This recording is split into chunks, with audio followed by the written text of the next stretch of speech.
তাহলে বেশি।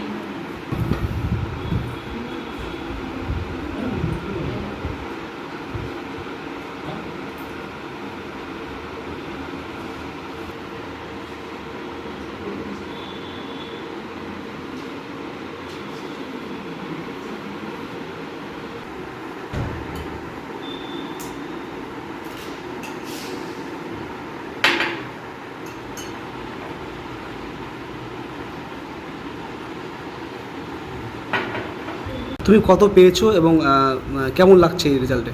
আমি 87 পেয়েছি, খুব ভালো লাগছে। অবশ্যই ভালো রেজাল্ট হয়েছে। এই রেজাল্ট কি আশা করেছিলে? হ্যাঁ, আশা করেছিলাম র্যাঙ্ক লিস্টে থাকতে পারবো, পেরেছি, ভালো লাগছে। দিনে কত ঘন্টা পড়াশোনা করতে? এটা ডিপেন্ড করতো, তবে 10 থেকে 12 ঘন্টা হয়ে যেত। এখন কি হওয়ার ইচ্ছে আছে আগামীতে? আমি নিট দেবো, ডাক্তার হওয়ার ইচ্ছে আছে।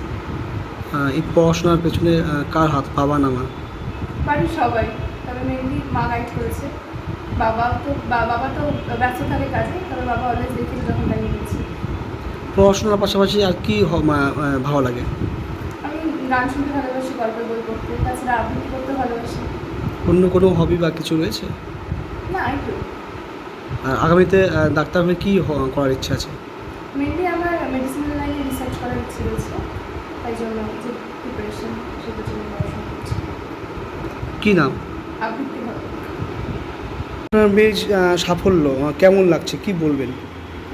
মেয়ে নিজে নিজেই পড়াশোনা করেছে। সাফল্য বলতে আমরা কি তাকে তো ধরে পড়িয়ে দিতে পারি না, কিন্তু ও নিজে যতটুকু নিজের চর্চাতেই ও এত ভালো রেজাল্ট করেছে।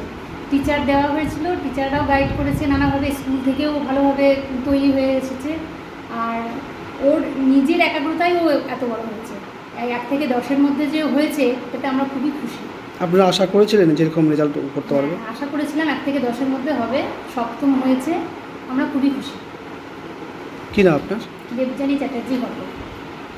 যে মেয়ের এই সাফল্য কেমন লাগছে, খুবই কী ভালো বলবেন? লাগছে। কীভাবে পড়াশোনা করতো? হ্যাঁ, কীভাবে পড়াশোনা করতো?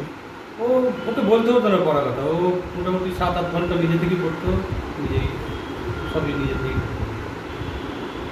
আর মেয়েকে আগামীতে কী পড়ানোর ইচ্ছে রয়েছে? ও ডাক্তারি লাইনে পড়ার ইচ্ছে। সবাই ফোন করছে আজকে, সবাই পাড়ার সকলে বা আত্মীয়স্বজন? হ্যাঁ হ্যাঁ, সবার খুব আনন্দ, সবাই বারে ফোন করছে, ফোন দিচ্ছে।